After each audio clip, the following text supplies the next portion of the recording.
Well, good evening, and it's Boxing Day, and we see that Wellesby's out, and nobody's quite sure who's in. And have you seen my triangle? I haven't seen my triangle for years, but I just suddenly discovered it.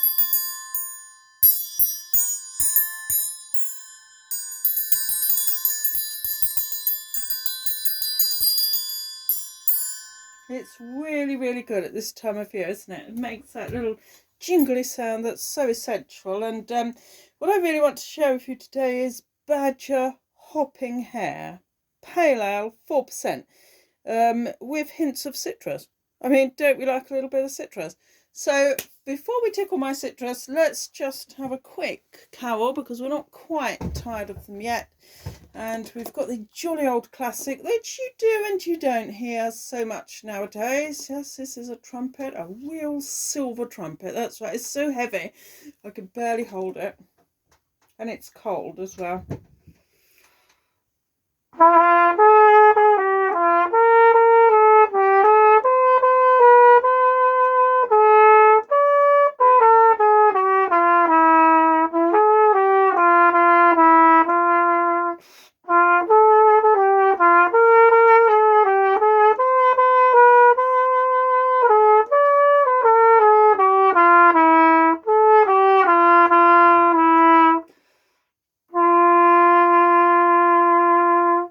While shepherds washed their socks by night, all seated at the pub, a bar of soap came tumbling down, and they began to scrub, singing choirs of angels, singing exaltation.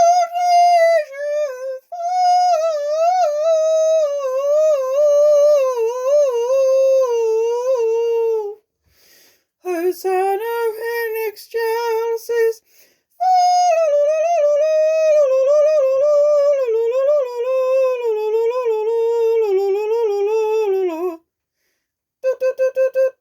Deck the halls with bells of holly. Oh, just getting them all mixed up. But I do tend to at this time of, well, you know, the proceedings.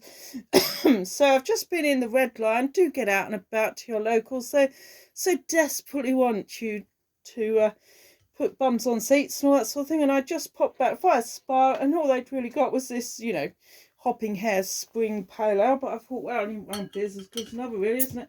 So let's give it a go. Now, this is a special little memento for me. This is the night I went to Reculver. That's right, yes. Not Recover, no, Reculver. And I went to the Rose in Bloom. The Rose in Bloom on the edge of the sea at a place called Whitstalby. And there it was that I happened to purloin a Fuller's half-pint glass. So let's just put it to good use, shall we, with a hopping hare. I sometimes wonder whether he isn't a hoping hare, but I think he's a hopping hare, you know. A bit of a head on that one, as you can see, all froth and not much else, but you know, the poor man's champagne, and you can see already there's some really seriously nice bubbles sort of edging their way upwards. So without further ado, let's cut the cackle and have a jolly good old snuff at what this one's like. Badger beer from Dorset, weighing in at 4%, straight from the fields of Dorset. The Purbeck prize fighter Hopping Hare and knockout pale ale, inspired by its punchy hoppy namesakes. Others may challenge, but this contender's got heart and a big citrus hook. Don't we like a big citrus hook? Gets you right in the gizzard, taste buds. Right, lightly and perfectly balanced with Cascade and Amarillo hops. We know whose corner we're in. Well, it's jolly good. Bit early in the year to get started on this. It's a bit like having a, you know, Cadbury's cream egg on Boxing Day, which of course one doesn't want to do, but sometimes one is forced to.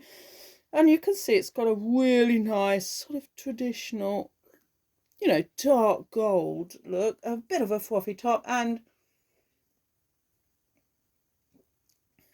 God, it's so nice. That really is a nice beer. It's got to be one of the nicest bottled beers out there, really.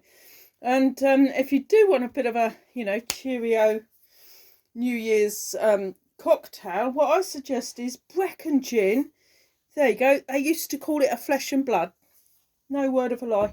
In the days of yesteryear, they used to know how to drink properly. Yes, they did. Oh, yes, they did.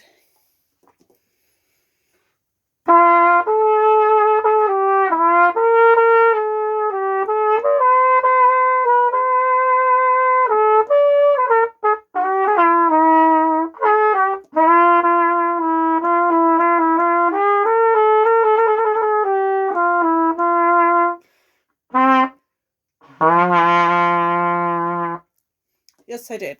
So, flesh and blood, ladies and gentlemen, a bit of gin in the bottom of a hopping hare.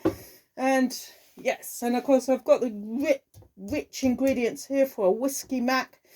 Bit of whiskey and some ginger ale. And I've got a rioja there and a nice little rosé for later on. But we'll see how things go, you know. And blueberry muffins. God, it's not, it might be the season to be jolly, but it ain't the season when you're going to be anything much but rolly-polly. I can't even fucking get inside of my jacket, I tell you.